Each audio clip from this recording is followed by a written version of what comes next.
Hello friends, तर आज सकाळची सुरुवात यांना उठवण्यापासून झाली. मी खूपदा यांना आवाज दिले पण हे दोघंही काही उठतच नव्हते. त्यानंतर मी स्वयंपाकाची तयारी करून घेतली. तर आज मी भाजीमध्ये बनवणार होती डाळ भाजी आणि भेंडीची भाजी. तर डाळ भाजी मी कुकरमध्ये लावून टाकलेली होती आणि त्यानंतर भेंडीच्या भाजीला फोडणी घालून घेतली. तर तुम्ही कशी बनवता कमेंटमध्ये नक्की सांगा. मी तर खूप इझी पद्धतीने बनवते, सोपी पद्धत असते माझी. कांदा, मिरची, नमक, टोमॅटो, हळद एवढंच मी टाकते आणि जिरं वगैरे.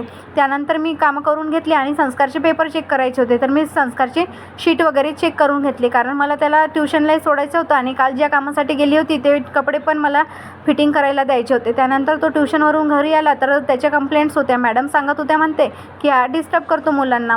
तर प्राची सांगत होती तू बोलत का नाही म्हणून, मॅडमला कॉल करत जा वगैरे म्हणून.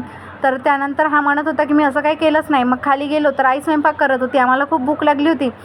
तर आई म्हणत होती आता जेवणच करून घ्या, पण प्राची म्हणत होती की नाही आम्ही बाहेर जातो. तर आईला जायचं होतं कामाला म्हणून आईने आपला स्वयंपाक लवकर करून घेतला. त्यानंतर आम्ही तयारी केली रामटेकला जायची. तर आम्ही चाललो होतो रामटेकला. तर कशासाठी? पाणीपुरी खायसाठी.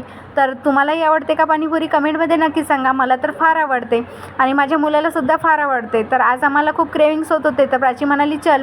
मी म्हटलं माझ्याकडे पैसे नाही. प्राची म्हणाली ठीक आहे मी विचारते. तर आज प्राची जिथे खाते तिथे आम्ही विचारत होतो. ती म्हणे मी जिथे खाते तिथेच चला, तिथे खूप छान टेस्टी पाणी असते. तर चला आपण आता आम्ही पोहोचतच आहोत. तर ही ते शॉप आहे जिथे पाणीपुरी खूप छान मिळते.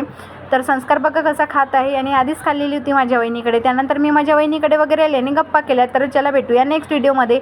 Bye bye.